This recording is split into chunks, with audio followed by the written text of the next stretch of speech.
Good evening. It's time for another Savvy Chat, and I'm your host, Jen Horangeff, and I'm super excited about tonight's guest. We're really in for a treat. We have Vanessa Mason joining us tonight talking about having breadth and purpose, and she's just the perfect person to have on to talk with us about this because Vanessa is a venture capitalist, a VC, and prior to that, she has experience working at Rock Health. She's been an advisor, works with startups and coaches them, and now she's the founder and managing partner of P2 Health that invests in public health companies. So we're really excited to kind of dive into some of the nitty gritty about how can companies really be thoughtful about what they do. So Vanessa, we're so happy to have you. And where are you calling in from tonight? I am in San Francisco. Fantastic. Well, like I say, I'm really excited to kind of dive into this. This is one of Savvy's core values, to have breadth and purpose. And as we kind of thought about these values, this was really like a charge to us ourselves to have the discipline to stay focused, but also the courage to think about how our current actions have future impacts so that we're really thinking about the long game here.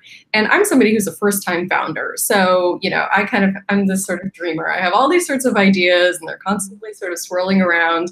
Yet there also needs to be actionable steps to get there and to really just start doing the work to get these things happening. And that's often easier said than done. So I'm curious from your perspective, you work with startups all the time. How do you help people even just figure out if something is worth focusing on? Is this going to help them get to where they're going? Sure. Well, I think we can tease that apart. So there's two different things. It's like, is it big enough? Is it going to be, the sort of purpose-driven kind of work that you want to do? And then there's how do you actually get grounded enough to actually take that first step, the third step, fifth step, what have you. So I think in that purpose part of it is really what is it that kind of hooks you? What is it when you hear the stories you are out in the world and you hear this problem that's just that just shouldn't exist. If you sort of get irate, you get at that point where you can't stop but tell people about this the article that you saw or the story that you heard. I think that's really the illustration of purpose. That's what's going to get you up and going. That's what's going to motivate you when things get tough, because let's face it, they will, whether you're a first-time founder or a serial founder. Trying to change health and healthcare is fundamentally very difficult endeavor. So I would say, that's the first thing is figure out what is the thing that makes you really irritated, really angry, that you can't stop kind of fuming about, in a sense. And then I think the next part of that is that, how do you catalyze, how do you actually take action steps? How do you know what are the right steps to take? Which steps are you taking and in what sequence? And that really is just about, okay, well, look back at what you've done before. Look back at how you have solved problems. Look at how other people around you have solved problems, and really think about, that's the sort of action steps you should think about taking. So if you are someone who, say, someone like myself, for example, who was in global health, my background before I made it to Rock Health was really all about capacity building. So how to take these really baby NGOs who were trying to address issues related to HIV in sub-Saharan Africa, and use technology to be able to do them. So for me, it was okay, well, how can I look at actually either scaling technology or getting technology into the hands of other people? And so the first step was, okay, well, let me help other first-time founders on this crowdfunding platform called MedStarter. That's actually how I got started in US-based tech in the US was, okay, let me help you with your social media. Let's look at how you're positioning yourself. That was my first step, because I knew how to make organizations better. I knew how to make companies better. So I was okay, well, let me start at that level. For someone else, it might be a different sort of skill set. If they're a lawyer, if they're a UX designer, if they're, whatever role it is they have, but basically the fundamental premise is start with what you have, to begin listening and to begin learning about what's the sort of first thing that people need to get done. So that's what I would advise on the actionable steps. Yeah. And so, you talk about that kind of getting irate or just being really passionate about something needs to exist or this needs to change. And so people can kind of go down that path and try to figure out, how to make that happen and bring that into the world. But what are some of the pitfalls that you see that companies may fall prey to when doing something like this? Yes. So one, they can get so caught up in the anger that they think that they don't listen. They don't define the problem to start out with. This is the sort of number one fail that I see out of startups all the time, is that they're solving the wrong problem because they never really did define the problem to start out with. So I think no matter what you're doing, and a key first step is always about listening to figure out what is the problem, who has the problem, how badly do they have it, how are they trying to solve it already, what sort of workarounds do they have in place. You need to basically, as much as you fall in love with your sort of like irritation at the problem existing, you also need to fall in love with like, what does this problem look at from all sides and from all standpoints. So I would say that's the number one problem. The number two problem that I see coming out of pitfalls is, outside of not understanding the problem, is that they fall in love with their solution. They think, well, I know that there's this problem with maybe, using the example of childhood asthma. And so the only way to solve childhood asthma is by building an app that children know how to better manage their childhood asthma. And that just simply may not be the case. Like maybe it's the case that, some other solution needs to take place. Maybe there's another intermediary that you need to involve. Like maybe there's just another different approach to doing that. Maybe that's maybe the second solution. Maybe there's something that comes first. And so, I would say that, as much as like kind of falling down that path of like passion for that, having that purpose to drive you, you also need to think about like, that's your vision, but in terms of methodologies, like you need to be flexible, you need to be agile, and be willing to respond to what is around you, and so just learn about what's going on around you so that you can actually kind of not hit those pitfalls. Because yes, building a company is hard, but there's a lot of things that are unavoidable if you kind of do your homework. Yeah, well, I think, what you're talking about is, if you want to have a successful company or product or service or whatever you're building, that you need to understand whether or not that's something that the people you're building for would actually use, or things like this. And so, you kind of talk about that, like, how do we even get that sort of adoption? How do people start to even do that work to understand if people care? Yeah, and this came up in my past work too. So I used to work for a nonprofit consulting organization. One of the pilot interventions that I led was using SMS to basically do health promotion work within African American churches. So we were looking at how can we get African American women to engage in, eat more nutritious food, work out more often. And, obviously, ostensibly, that's a great goal. It was like in service of heart health. But really what our formative research found when we started talking with people, again, kind of using that power of that influencer within communities. So there were health ministers within the churches who were really familiar leading activities. It wasn't so much that people didn't find their health, it wasn't that they didn't find it valuable, but for them, the sort of number one thing that was part of why they were in church and what was so important to them with religion was that it was a way for them to solidify their family bonds, to strengthen their family bonds, to contribute to their family. And so for us, when we started designing our intervention and thinking about content and how we were going to direct people to engage in the activities that we needed them to engage in, everything was contextualized around family, basically. It was, okay, well, physical activity, well, take a walk with your family, like after meals. It's a way of you spending time with your kids, like connecting with your husband. Nutritious meals, like bring your kids into the kitchen. It's a way of all of you learning together, and like you can like do homework, like chat about homework with them or how their day is going. It became like everything around their actions were still the same, but they were just grounded in what was most important to them, which was spending time in their family. And I think that's what companies really need to pay attention to. It's not so much that what you are asking of consumers and what you're asking of patients to do is that they're not adherent, is that you haven't found the thing that they care most about and connected your goals with their goals. Until you can make that connection from an adoption standpoint, you're basically, you're pushing a boulder up a hill a la Sisyphus. Like, you're just making your job that much harder than it already is.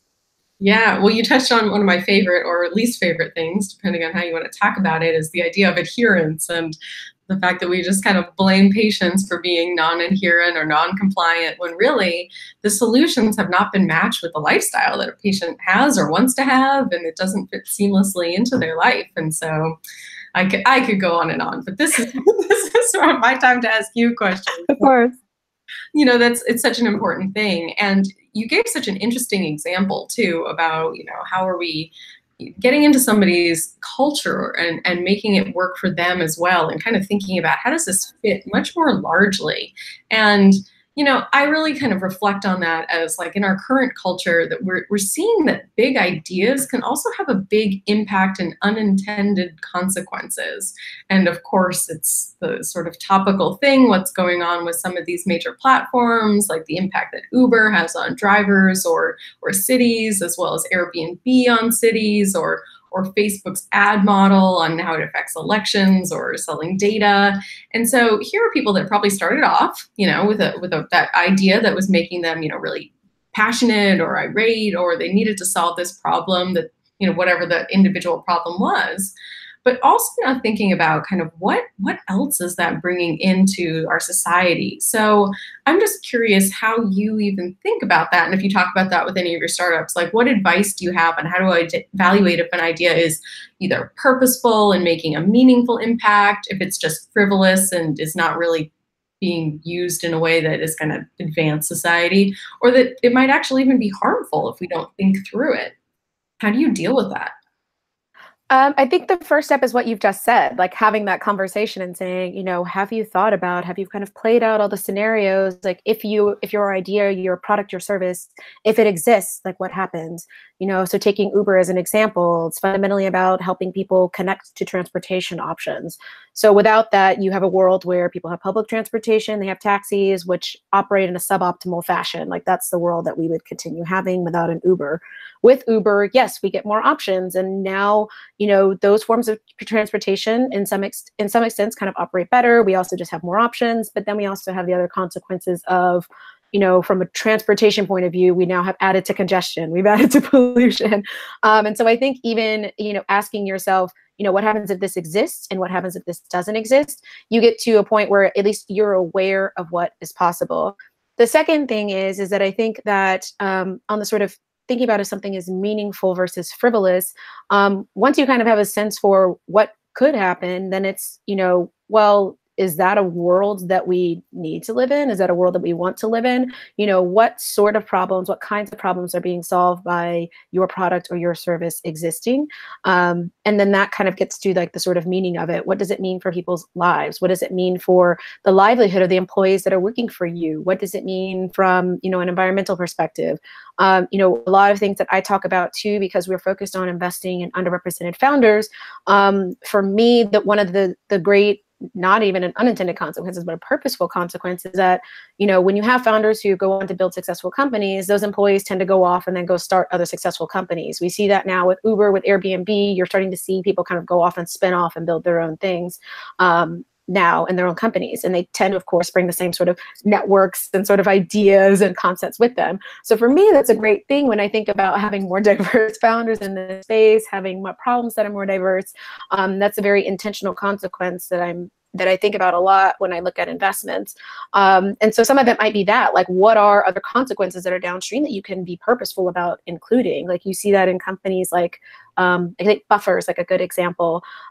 Yes, they're essentially about social media management, but the way that they've built that company has been so interesting to me. The sort of principle of transparency, this principle of, how can they treat employees fairly? I think that those are things that aren't at the forefront when people think about the problem. But I mean, I think like the execution is part of solving the problem that your company is addressing. Like you can build your company in such a way that those values go on to live in other places, and that they also can really have your company be even more successful. And so I think it's, one, being aware of like, what are the consequences on the table? And then I think maybe like a 1B to that is, well, who are you asking about these consequences? I think that that's also something that gets short shrift, to the extent that, people could go back and forth on Facebook about whether they were aware of what impact they could have.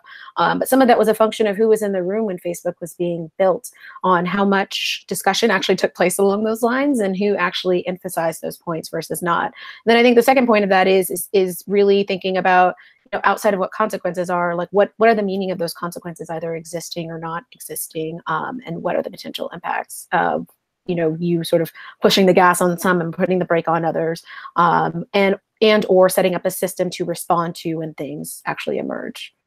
Yeah, I mean, you bring up so many good points there. And shout out to Buffer, our social media manager, and truly choosing them because of their sort of ethical and long-term sort of way that they've established themselves. I think that's really tremendous. So hats off to Buffett. Yeah. Just but you know, I think it's really interesting, and I'm curious. I have no idea how your universe of venture capitalists and investors think about this. Are these conversations that people usually have, or not? Like, do you know? Is this something you coach people about? I mean, let's say you're woke about this, but are other people having these conversations? I think that overall, like my impression is that they're not happening everywhere. But in the places that they are happening, people are at least trying to grapple with this. They may not be doing it well. I think that these are just hard things to decide upon. I will say, you know, having worked in digital health now for the last 6 years, like the conversation about ethics is not, I haven't seen it happen at this level ever, except for the last year or two. It definitely has escalated to being something that is part of this common dialogue around startups, around tech, around digital health, like ethical considerations and how that plays in, you know, how we build companies and which companies we actually build and what is our impression of certain companies versus others. So I think that that's inherently a good thing. Some of that is, I think, in response to a number of different market failures. You know, Theranos, of course, being like the big example that everyone talks about. But I think barring that, you know, your question about sort of meaning and who is defining that meaning, I will say as someone who came to digital health around like 2011, 2012, and looking at a lot of these kind of cost and price transparency startups, it was so mind-boggling to me because it was like, yes, on the surface, if you merely tell people about prices, then I guess they shop in other industries. But healthcare is not one that, neither by behavior nor by kind of psychology, is one that, you know, that people think about shopping for, nor is it sort of actionable to think about people shopping for healthcare in that sense. But I think that that was more of a function of who I was and my background that I was coming for, rather than people haven't thought about it, you know. And so I think that now that there's been more people in this space and more people kind of pushing back on those conversations and saying, you know, is that really true? Like, maybe we should test that rather than merely assuming that because it's, you know, it's true over here, that it's true over there. And I think that that's really helped this sort of meaning, definition of meaning basically become more meaningful, for lack of a better way of defining that, and really helps both newer companies emerge that are having some really interesting impacts, as well as really shaping the thinking and sort of actions of others. Yeah, I mean, you mentioned things like Theranos, and that's kind of like in its own bucket there. Where have Yeah. you seen like other examples of companies that just didn't think about the long-term impact of their innovation? Um, So, I mean, I think the famous example that everyone talks about is sort of Fitbit and like what that does for people thinking about wellness and thinking about nutrition. I think that's had less of a maybe negative effect, and I think it's just, you know, I think about digital health and sort of health technology as a series of stakeholders basically getting burnt to be the way that they said that they were going to turn out to be. So whether it's EHRs, whether it's, you know, wearable, I feel like AI in a sense is kind of headed down this path, you know, like Watson has and sort of exploded, imploded, depending on how you look at it. You know, I think that those sort of moments just sort of contribute to people's inherent skepticism about what's actually possible in this field. And so I think that's really where the sort of issue is. It's not really Theranos and fraud. It's just people really not, one, not bringing enough people to the table. So like in the case of EHRs, it's not bringing doctors in the room. In the case of wearables, it's not really thinking beyond the worried well. In the case of a Watson, it's not really thinking about, you know, like beyond, you know, just making sales and like kind of showing off, like, I mean, not even what the technology does, but, you know, in that sense, kind of showing off the sort of brand name part of it, rather than like looking at like what are the outcomes that are actually affected. And so for me, and as an investor, like what we focus on in P2 Health is really like that outcomes being that grounding influence. Like, you know, what are you doing to improve health outcomes? What are you doing to address disparities? These are things that are quantifiable, that are measurable, that are ways of really grounding the work that people are doing, so that you have less opportunity for unintended consequences in some sense. And then also, you know, building the meaning in from the start. And so that's really that's where I see, kind of if you're thinking about like the sort of like a bell curve in a sense, like there's some people that are going to do things absolutely perfectly and they're going to be very small because they're going to grow very slowly as a result of wanting to do things perfectly all along the way.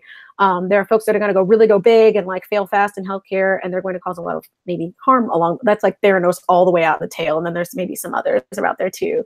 Most companies are in that murkier middle, like they're trying to figure things out. They're trying to grow. They're trying to raise that next round. Like they're trying to close that client deal.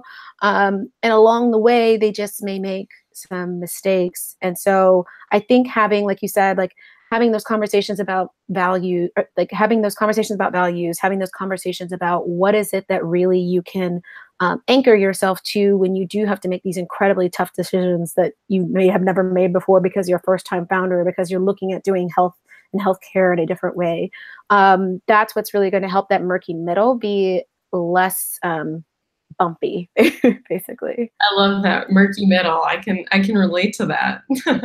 So, you told us a little bit about kind of what P2 Health, you guys are investing in public health companies and certainly focusing on underrepresented founders. And we had Andre Blackman join us last week and really talk about the importance of having underrepresented people as part of, a workforce. And so that's super important. But how did you even arrive there? Why did you start this VC firm to really focus on these things? Yeah, I would say that it's a combination of a number of different experiences. So I alluded to the global health experience before. So I've worked abroad before, largely focused on HIV and AIDS and looking at mobile health applications in this sense. So really, so that was sort of my like tech experience, like in that sense, and working in really under-resourced settings. I would say that the next big experience that really led me to this was being at Rock Health, leading XX and Health, their diversity initiative. So really, XX and Health was focused on getting more women in positions of leadership within digital health. So more women starting companies, joining those companies as employees, joining their boards, like adding them as clients, like basically looking at the opportunity of digital health growing as an industry, as an opportunity to get more women in positions of leadership. And so I think that sort of underrepresented piece of it was very strong from my expertise at Rock Health and having the ability to really see what my work could do in that on that front, and like getting women to start boards, like helping them raise rounds of funding, like connecting them to really great employees. And then I would say this third milestone of the work that I alluded to at Zero Divide, like, which was really focused on in the US, how can you leverage technology in underrepresented, in vulnerable communities? And so doing that work and leading those pilot interventions, doing a lot of different research projects related to both policies and kind of implementation practice and like how to actually increase adoption and have that be effective. The sum of those three experiences together really showed me like, well, if you just bring those three together, much like my experience has been, then you really have a very powerful combination of, you have basically underrepresented founders who just have a different understanding of what the problem is. I saw a lot of poor problem understanding when I first joined this industry. You have folks who have different solutions, basically also too. Like it's not necessarily about always having the bright, shiny new thing. There may be ways of thinking about applying the bright, shiny new thing, but it doesn't have to be there in order for there to be a solution. And then that third piece is what I've said before about, getting this virtuous cycle that you get to a point where the entire industry stops mimicking itself because folks who typically don't have an opportunity are given that opportunity to build companies and go on to catalyze others. So that is not in short how I arrived at this. Well, a much shorter tale, I'm sure, than the whole full version that gets anybody, jazzed up about starting something that they really feel passionate about. So we're excited that you're here in the space and helping those founders that need an opportunity to share what they want to do and their passion to go and make change. So I think that's amazing. And I'm curious too, because you do a lot, before you even started P2 Health, you've been helping startups and coaching them as well. And so I'm curious too about if you have any sort of piece of advice that you give sort of all startups. I've been hearing things along my journey, and I'm just curious, what do you really kind of help people to see if they're starting off on a new venture? Let's see. I want to be more concise. So I would say, in terms of yourself, like get to know yourself as thoroughly as possible. I think that this is one of the big, I mean, I'm not a parent, so I don't know if this might be a bigger challenge. I can imagine, because I have friends who are parents. And so I think that might be the greater one. But knowing yourself, like knowing what makes you tick, knowing what you need to do when things really don't go well, like that self-awareness, I think, is invaluable, because your judgment is going to be tested more than you ever thought before. And you need that sense of self-awareness to be able to, one, not allow the inevitable questions about your judgment completely derail you and undo you. And then also from a just support standpoint, knowing yourself well enough to know, like, what are the gaps that you have, because we all have gaps. None of us are perfect. To know who do you need to have around you, basically, to fill in that gap, so that your vision can be realized and you're not getting in your own way. So I would think that's number one piece of advice, is like, know thyself.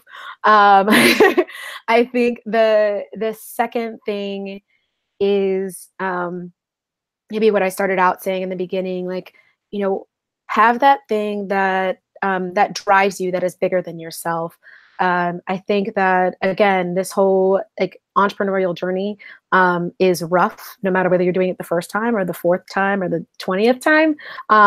And you will need something to get yourself through rough days, rough weeks, rough months. That's just part of that journey. And so the sort of more that you can find a way of constantly reminding yourself of that, find a way of being sure that you don't kind of get lost in the sort of muck and mire of difficulties, and keep yourself sort of centered on that. That'll really help you to get through. And then I think, in a very tactile, like real sense, like, get yourself some really amazing advisors. And I don't mean like big name showy advisors. Get yourself like real advisors who are going to be in there with the trenches, like solving those like 3 a.m. problems with you, making, the calls to the 100 people in their Rolodex to like get you that sale, giving, like, you need like advisors that are going to put in that sweat equity for you, and like, for your company to really grow. Especially if you are someone who doesn't look like the sort of prototypical founder. You need that social capital, you need the credibility, you need those networks, relationships, to really be able to have your company do well. So I think those 3 things.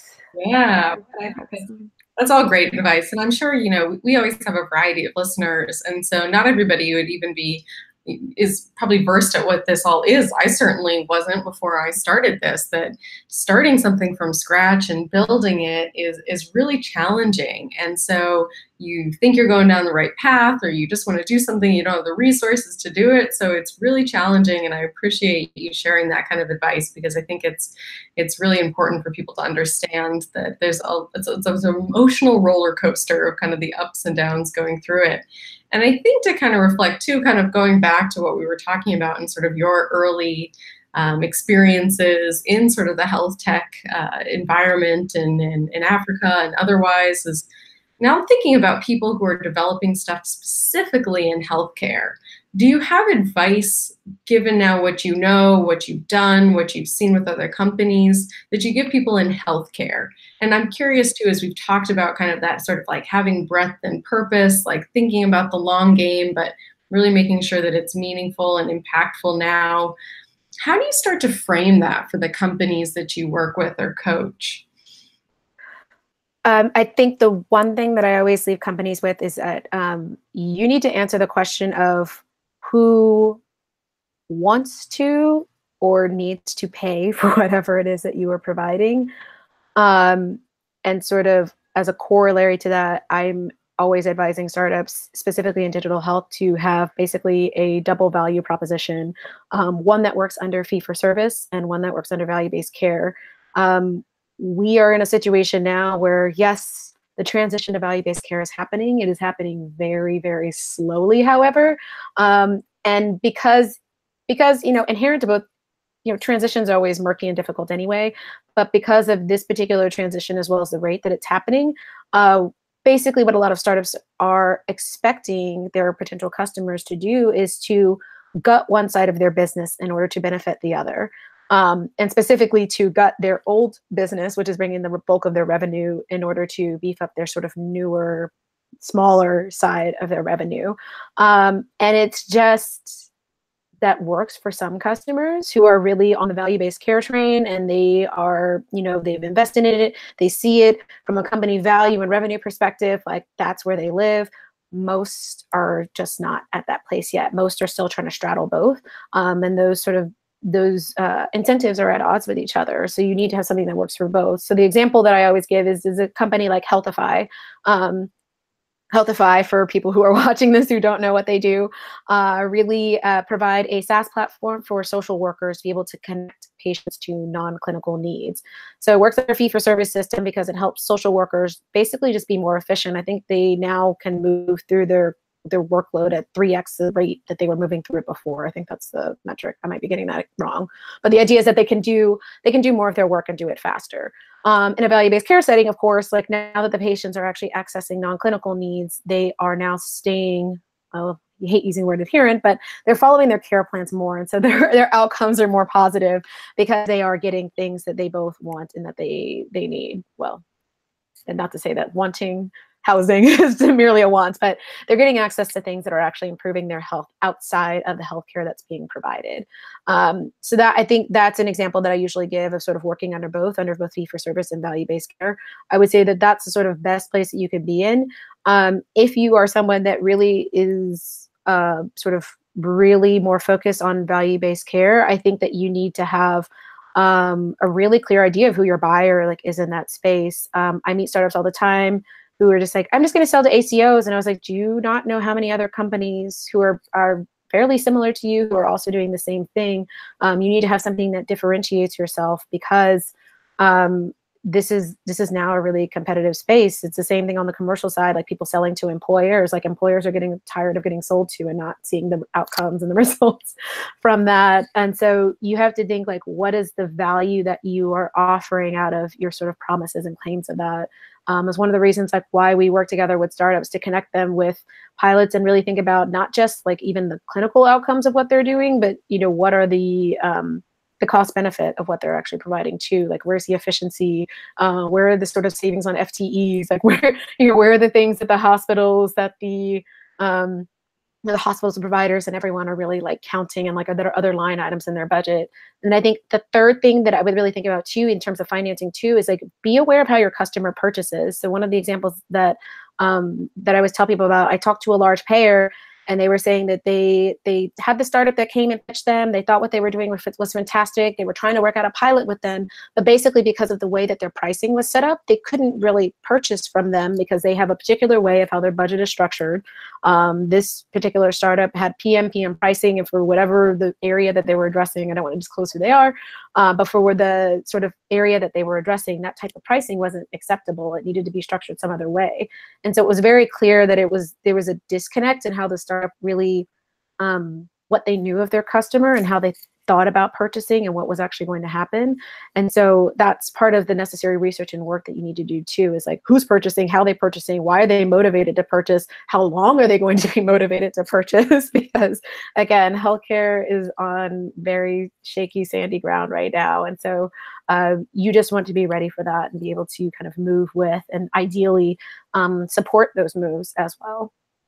And I think this is going to be a really interesting conversation for so many of our viewers and listeners who are just not as familiar with how all these things happen, thinking about, what is that sort of revenue model? Who's paying and who are you talking to? Who's your customer? So I think this is going to be really eye-opening to some people that all these things have to be thought of to bring something really meaningful into the marketplace. We talked earlier about, is it meaningful? Is it frivolous? But regardless, you really need to think about all of these different things. Otherwise, the most amazing, impactful technology may never actually make it to the patients or the people who need them. So I think that's awesome that you shared all that and kind of took people in that sort of inside look. And, I think we also have a lot of people that they might be healthcare professionals in some capacity working in industry. They might not have their own startup or the sort of the authority to make sweeping changes at their own company. So what advice do you have for just anybody who's listening to this to be able to implement this mindset, even in their own sort of individual work? And how can they be deliberate and thoughtful about what they're doing and maybe going back to tomorrow in their work? Sure. So obviously it depends on your work, but I think making strides to really, again, like what I said before, like the problems that you find to be really persistent.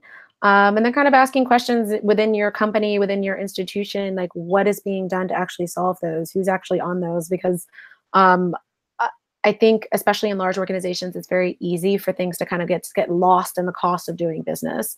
It is very real and possible that people, to the extent that they're seeing what you are seeing, that they just don't think that it's something that could be solvable. And I think that to the extent that you can even shine a light on problems that folks aren't aware of that are persistent and important is great. If it's something that they are aware of, I think it then becomes a case of how can you support finding ways of solving that problem? Like, what is it about your experience, your observations, the things that you try to do, the workarounds that you've employed to actually address this that can inform that decision making, and have it be a little bit wiser, because I do see, there are frivolous solutions out in the market that are commercially doing well. And I think that that is at least in part to not fully informed decision making on the customer side of things. Maybe it's they don't really know what's going on. Like, sort of, if you're more of like an on the ground kind of person, maybe they don't really understand kind of like, what outcomes are actually meaningful. But in any case, like, you lending your experience, that decision-making process, to the extent that that's actually possible, is going to be in benefit of the patient and benefit of the consumer, which is ultimately what you are focused on anyway. So I'd say those two things: shine a light on problems that people may not be aware of, and two, like, contribute your expertise to actually making an informed decision about solving those issues, are two things that you can do starting today's Sunday, starting tomorrow. Oh my gosh, that's the best sort of advice to kind of close on. But before we officially close, got to go to our rapid fire questions that we ask everybody. So just to kind of learn a little bit more about you and what makes you tick when you're not being savvy or helping other companies or just other individuals, what do you do? What are your hobbies? I'm writing a novel, so I'm working on that. That's incredible. Yes, so working on that, and being a pre-amateur photographer. I would say those two things are what I do in my it's so great. Free time. Using that other side of your brain. That's awesome. So not that those yes. are silly, but thinking about, like, what else is something quirky that people don't necessarily know about you? Quirky. I know the lyrics to a lot of songs, like an insane number of songs. Like, I definitely am one of those people that wins like the name that tune. Yes! Yeah, it's really ridiculous. The things that I could do if my brain were free. Oh my gosh, name that tune, especially if it's like 90s music. I've got it. Yeah. So, yeah. Amazing. All right. Well, now we know that next time we're in the same city, we're going to go do karaoke or something together. Yeah, I love karaoke. I have my karaoke song that I love doing. Incredible. All right, so kind of bring it back to, but what do you think is one of the biggest healthcare headaches or challenges that we have to address? The biggest. Mental health. I think behavioral health, mental health is the biggest thing we got to address. It's definitely something that needs to be addressed more, so I appreciate that. And so my favorite question, we do ask everybody, and now that I know that your love for music, you're going to be great at this. What song did you pick that you think best describes the current state of healthcare? Oh God.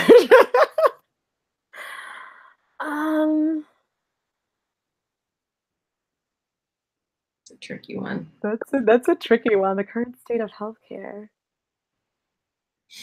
Something about the world like being topsy-turvy and crazy. What's the I know, I put you on the yeah, I should have thought about this before. There's a particular no, that's not, now that I think about the title of that. I was thinking it was the end of the world before we know it, but it's not that. I'm not pessimistic. It's like the really the REM one. Yeah. Yeah, exactly.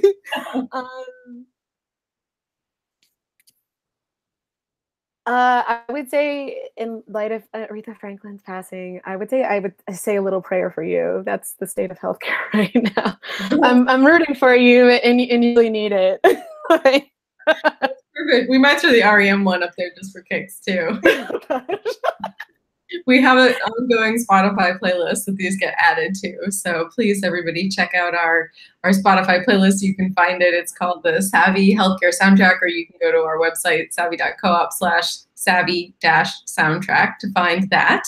But no, those are great. That's amazing. And a great way to leave this of thinking about, say a little prayer for healthcare. But before we do close out, is there anything that you're working on that you want to plug? Any new initiatives that you have going on that people should know about? We have a Slack community, our inclusive health tech community, which we'd love to have people join. It's just folks from all over the country who are working on basically making health and technology more inclusive in different ways. Everything from like founders to folks working at really large companies. Definitely join our community. Amazing. That's on Slack. Yeah. And so how can they find that? I usually tweet about it once a day, like with the link, and then it should be on our website right now too at the bottom. I think our Slack community. And your Twitter handle is? Vanessa Mason. I'm pretty much Vanessa Mason everywhere. We're p2health.vc online if you want to look. Fantastic. Yes, well, we'll certainly be sharing much more about Vanessa and all her great work, because we certainly appreciate all that she's doing in the healthcare community to really kind of bring public health to the forefront. So thank you, Vanessa, for joining us tonight.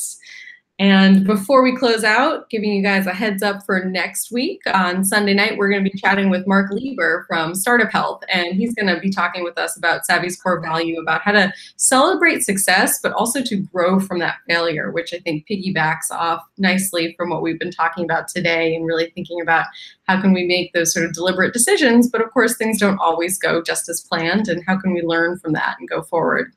So thank you, Vanessa, so much for joining us tonight, and I'll let you say a little goodbye before we finally sign off. Goodbye, everyone. Thanks for watching and listening, and can't wait to meet you. Woo! All right, everybody. Thanks again for joining us, and we'll catch you next week. Bye-bye.